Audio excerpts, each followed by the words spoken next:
Hello friends, welcome back to my channel. ഇന്ന് നമ്മൾ ചെയ്യാൻ പോകുന്നത് കൊഴുവ പീര വറ്റിച്ചതാണ്.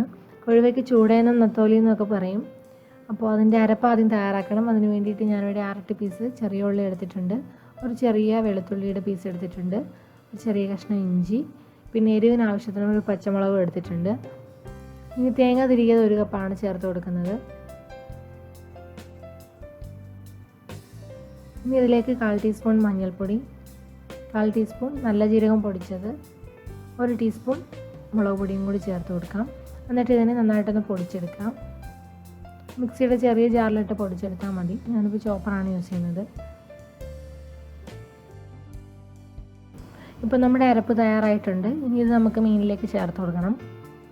ഞാനിവിടെ 500 ഗ്രാം കൊഴുവയാണ് ക്ലീൻ ചെയ്ത് വെച്ചിട്ടുള്ളത്. കഴുകി വൃത്തിയാക്കി എടുത്ത കൊഴുവയിലേക്ക് 2-3 പീസ് കുടംപുളി ചേർത്ത് കൊടുക്കാം. കുടംപുളി ഒന്ന് വെള്ളത്തിൽ കുതിർത്തത് ചേർത്ത് കൊടുക്കണം.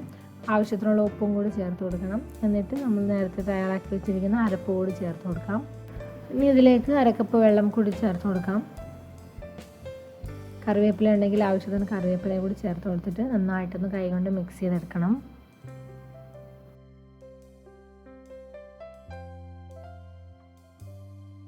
ഇനി ഇതിലേക്ക് 1 ടേബിൾ സ്പൂൺ വെളിച്ചെണ്ണ കൂടി ചേർത്ത് കൊടുക്കാം. എന്നിട്ട് വീണ്ടും കൈകൊണ്ട് തന്നെ മിക്സ് ചെയ്തെടുക്കാം. എന്നിട്ട് ഇതുപോലെ പൊത്തി വെച്ച് കൊടുക്കണം.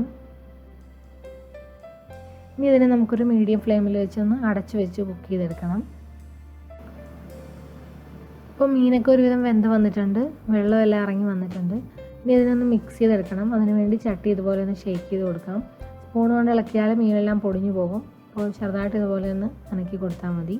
ഇനി ഇതിനെ ലോ ഫ്ലെയിമിൽ വെച്ചിട്ട് അതിൻ്റെ വെള്ളമെല്ലാം വറ്റി വരുന്നത് വരെ കുറച്ച് സമയം കൂടി അതിനെ വേവിക്കാം. കുറച്ച് കറിവേപ്പിലയും കൂടി ഇട്ടിട്ട് നമുക്കിതിനെ സെർവ് ചെയ്യാം.